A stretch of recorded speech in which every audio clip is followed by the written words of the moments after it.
গল্পের শুরুতেই দেখা যায় শীতের সন্ধ্যায় কুয়াশায় ঢাকা গ্রামীণ রাস্তায় একটি রিকশা চালিয়ে যাচ্ছে কালু। তার পাশে বসে আছে তার বন্ধু মফিজ। কালু গ্রামের রাস্তায় রিকশা চালিয়ে দিনে যা আয় করে সেটা দিয়েই কোনো মতে তার সংসার চালায়।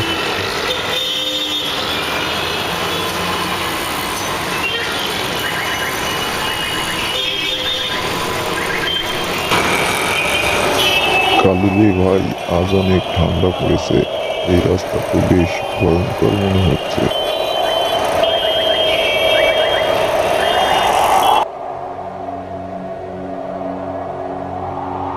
ভয়ের কিছু নেই রে মফিজ। রিক্সা চালাতে চালাতে আমি সবকিছু চিনে ফেলেছি। তারা কথা বলতে বলতে গ্রামের এক পুরনো বট গাছের নিচে এসে পৌঁছায়। হঠাৎ রাস্তার পাশে একটা বিশাল 200 লিটারের লোহার ড্রাম পড়ে থাকতে দেখে। হঠাৎ মফিজ বলে উঠল, এই ড্রামটা এখানে কেন? কেউ ফেলে গেছে নাকি? ড্রামটা দেখে বেশ পুরনো মনে হচ্ছে, চলো গিয়ে দেখি ড্রামের ভিতরে কি আছে। না রে কালু, এসব কৌতূহল ভালো নয়। এর ভেতরে যদি কোনো সমস্যা থাকে তাহলে আমরা বিপদে পড়ব। কালু মফিজের কোনো কথা শুনল না। সে হঠাৎ রিকশা থেকে নেমে গেল। আস্তে আস্তে কালু ড্রামের ঢাকনাটার কাছে গিয়ে ঢাকনাটা খোলার চেষ্টা করলো।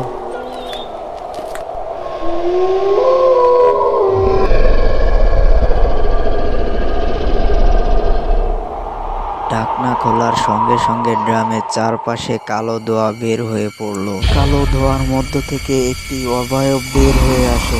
তোমরা আমাকে বিরক্ত করার সাহস পেলে কোথায়? 50 বছর ধরে আমি এখানে বন্দি ছিলাম। এখন আমার প্রতিশোধ নেওয়ার সময়।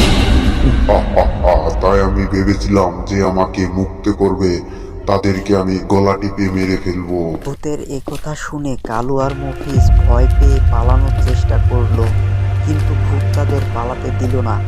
ভূত বলল, তোমরা সহজে বাঁচতে পারবে না, তবে একটা সুযোগ দিচ্ছি।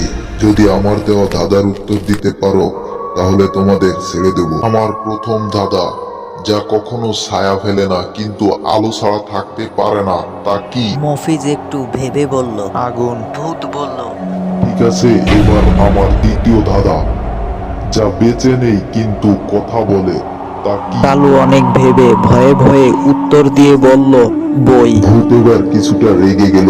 সে তৃতীয় ধাঁধা দিল। ধাঁধাটি হলো এমন, যা ভাঙা যায় কিন্তু ধরা যায় না, তা কি?